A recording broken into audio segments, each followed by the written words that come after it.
Shalom, selamat pagi saudaraku yang dikasihi oleh Tuhan Yesus.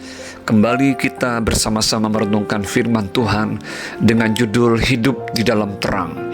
Terambil dari kitab 1 Yohanes pasal 1 ayat 7. Demikian bunyi firman Tuhan. Tetapi jika kita hidup di dalam terang sama seperti Dia ada di dalam terang, maka kita beroleh persekutuan seorang dengan yang lain. Dan darah Yesus anaknya itu menyucikan kita daripada segala dosa. Saudara, hidup di dalam terang adalah hidup meneladani Kristus sang terang itu, di mana seseorang mau mengikut Kristus dan mempraktikkan hidup yang penuh ketaatan terhadap firman Tuhan. Hidup di dalam terang berbicara juga tentang hidup yang tidak kompromi dengan perbuatan dosa. Seseorang yang hidup di dalam terang akan menjauhkan diri dari kegelapan dunia ini dan menjaga dirinya dari berbagai pencemaran jasmani dan rohani. 1 Tesalonika 5 ayat 5-8, 2 Korintus 7 ayat yang pertama.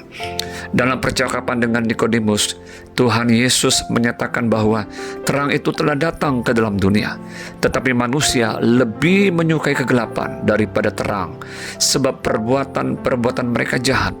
Sebab barang siapa berbuat jahat membenci terang dan tidak datang kepada terang itu, supaya perbuatannya yang jahat itu tidak nampak. Tetapi barang siapa melakukan yang benar, ia datang kepada terang, supaya menjadi nyata bahwa perbuatannya dilakukan dalam Allah.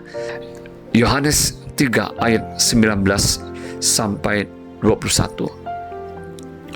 Apa yang dikatakan Tuhan Yesus adalah realita yang sedang terjadi sampai hari ini, di mana ada banyak orang tidak mau datang kepada terang itu, sebab mereka lebih menyukai kegelapan daripada hidup di dalam terang.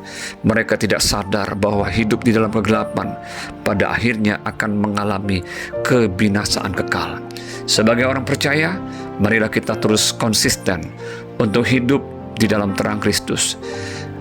Dan luar biasa janji Tuhan serta berkat Tuhan atas orang yang hidup di dalam terang sama seperti Kristus yang ada di dalam terang. Yaitu yang pertama, kita beroleh persekutuan seorang dengan yang lain. 1 Yohanes 1 ayat 7 bagian A. Artinya, bila kita hidup di dalam terang, maka akan ada fellowship yang indah antara kita dengan Allah dan kita dengan sesama orang percaya. Bila kita hidup di dalam terang, maka tidak ada kepalsuan dan dusta dalam diri kita. Di dalam persekutuan itu kita mengalami damai sejahtera dan sukacita Allah. Tidak ada lagi perhambaan. Kita menjadi benar-benar merdeka di dalam Dia. Yohanes 8 ayat 31-32. Yang kedua, kita akan menerima penyucian atas dosa kita oleh darah Yesus. 1 Yohanes 1 ayat 7 bagian B. Bila kita hidup di dalam terang Kristus, maka secara otomatis darah Kristus akan membersihkan kita dari dosa dan dari segala yang jahat. Dia akan terus menyempurnakan hidup kita sampai kita berjumpa dengan Dia muka dengan muka di dalam kekekalan.